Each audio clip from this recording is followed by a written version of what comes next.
ഭൂമി വാങ്ങുമ്പോൾ ഒരുപാട് കാര്യങ്ങൾ ശ്രദ്ധിക്കാനുണ്ട്.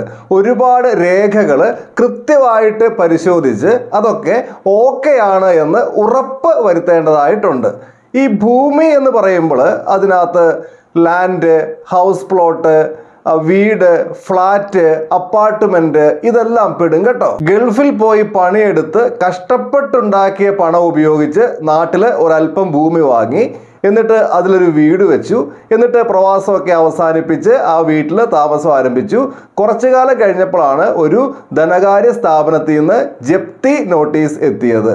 ഒരു വലിയ തുക അത് അടച്ചില്ലെങ്കിൽ ഈ പ്രോപ്പർട്ടി ജപ്തി ചെയ്യും. ഇദ്ദേഹം എടുത്ത ലോണൊന്നും അല്ല കേട്ടോ, ഇദ്ദേഹം ആ ഭൂമി വാങ്ങുന്നതിന് മുമ്പ് ഉണ്ടായിരുന്ന ഒരു ബാധ്യത.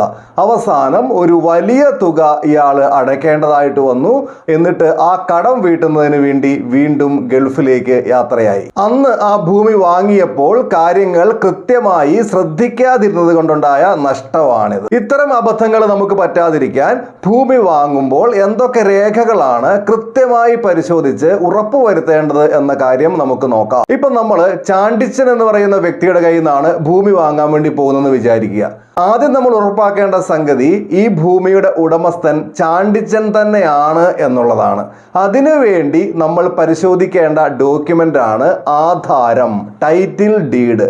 ഈ ആധാരം പരിശോധിച്ചു കഴിഞ്ഞാൽ മനസ്സിലാകും ചാണ്ടിച്ചൻ തന്നെയാണോ ഇതിന്റെ യഥാർത്ഥ അവകാശി, ചാണ്ടിച്ചൻ ശരിയായ മാർഗത്തിലൂടെ തന്നെയാണോ ഈ ഭൂമി കൈവശം വെച്ചിരിക്കുന്നത്, ഇത് ആരുടെ കയ്യിൽ നിന്നാണ് ചാണ്ടിച്ചൻ വാങ്ങിയത്, അല്ലെങ്കിൽ എങ്ങനെയാണ് ചാണ്ടിച്ചന് ഈ ഭൂമി ലഭിച്ചത് എന്നീ കാര്യങ്ങളൊക്കെ ആധാരം നോക്കിയാൽ വ്യക്തമാകുന്നതാണ്. ആധാരത്തോടൊപ്പം തന്നെ മറ്റൊരു കാര്യം കൂടി പരിശോധിക്കേണ്ടതായിട്ടുണ്ട്. അത് മുൻ ആധാരമാണ്. എന്ന് പറഞ്ഞു കഴിഞ്ഞാൽ ചാണ്ടിച്ചൻ ഗോപാലൻ എന്ന വ്യക്തിയുടെ കയ്യിൽ നിന്നായിരുന്നു ഈ ഭൂമി വാങ്ങിയത്. അന്ന് ഗോപാലൻ ചാണ്ടിച്ചന് എഴുതി കൊടുത്ത ആധാരമാണ് ഇപ്പോൾ ചാണ്ടിച്ചന്റെ കയ്യിലുള്ളത്. അത് ആധാരം. പണ്ട് ഗോപാലൻ ഈ പ്രോപ്പർട്ടി കൈവശം വെച്ചിരുന്ന കാലത്ത് ഗോപാലന്റെ കൈവശം ഒരു ആധാരം ഉണ്ടായിരുന്നല്ലേ. ആ ആധാരവും ഇപ്പോൾ ആരുടെ കയ്യിൽ കാണണം? ചാണ്ടിച്ചന്റെ കയ്യിൽ കാണണം. അതിന്റെ പേരാണ് മുന്നാധാരം. ആ മുന്നാധാരം കൃത്യമായിട്ട് പരിശോധിക്കണം. മുന്നാധാരവും ആധാരവും തമ്മിൽ മാച്ച് ആകുന്നുണ്ടോ എന്നുള്ള കാര്യം കൃത്യമായിട്ട് പരിശോധിക്കുക. അതിന് വേണമെങ്കിൽ ഒരു വിദഗ്ധന്റെ സഹായം തേടാവുന്നതാണ്. അപ്പോൾ ആധാരവും മുന്നാധാരവും കണ്ട് കാര്യങ്ങളൊക്കെ കൃത്യമായിട്ട് ബോധ്യപ്പെട്ട് കഴിഞ്ഞാൽ അടുത്ത സ്റ്റെപ്പ് എന്ന് പറയുന്നത് ഈ പ്രോപ്പർട്ടിക്ക് മേൽ എന്തെങ്കിലും ബാധ്യതയുണ്ടോ, ഇത് എവിടെയെങ്കിലും പണയപ്പെടുത്തിയിട്ടുണ്ടോ, അല്ലെങ്കിൽ മറ്റെന്തെങ്കിലും ലയബിലിറ്റി ഈ പ്രോപ്പർട്ടിക്ക് മേലെ പിടിപ്പിക്കപ്പെട്ടിട്ടുണ്ടോ, അത് ചെക്ക് ചെയ്യുന്നതിന് വേണ്ടി ബാധ്യതാ സർട്ടിഫിക്കറ്റ്, എൻകംബറൻസ് സർട്ടിഫിക്കറ്റ് പരിശോധിക്കണം. ഇതെങ്ങനെയാ കിട്ടുക? സബ് രജിസ്ട്രാർ ഓഫീസിൽ അപ്ലൈ ചെയ്ത് കഴിഞ്ഞാൽ ഈ സംഗതി കിട്ടും. അപ്പൊ ഇത് കൃത്യമായിട്ട് പരിശോധിച്ച് ബാധ്യതയൊന്നുമില്ല, മറ്റു പ്രശ്നങ്ങളൊന്നുമില്ല, പണയപ്പെടുത്തിയിട്ടൊന്നുമില്ല എന്നുള്ള കാര്യം ഉറപ്പുവരുത്തുക. ഇത്രയൊക്കെ ആണെങ്കിൽ ഒരു കാര്യം കൂടി ഉറപ്പുവരുത്തണം കേട്ടോ. ആധാരമൊക്കെ ചാണ്ടിച്ചന്റെ പേര് തന്നെയാ. ഇതിന്റെ കൈവശ അവകാശവും ചാണ്ടിച്ചന് തന്നെയാണ് എന്നുള്ള കാര്യം ഉറപ്പുവരുത്തണം. അതിനുവേണ്ടി ഈ പ്രോപ്പർട്ടിയുടെ പൊസഷൻ സർട്ടിഫിക്കറ്റ്, കൈവശാവകാശ സർട്ടിഫിക്കറ്റ് പരിശോധിക്കണം. ഇത് വില്ലേജ് ഓഫീസിൽ അപ്ലൈ ചെയ്താൽ ലഭിക്കുന്നതാണ്. ഇത്രയായി കഴിഞ്ഞാൽ ഇനി പരിശോധിക്കേണ്ട ഒരു സാധനമാണ് നോൺ അറ്റാച്ച്മെന്റ് സർട്ടിഫിക്കറ്റ്.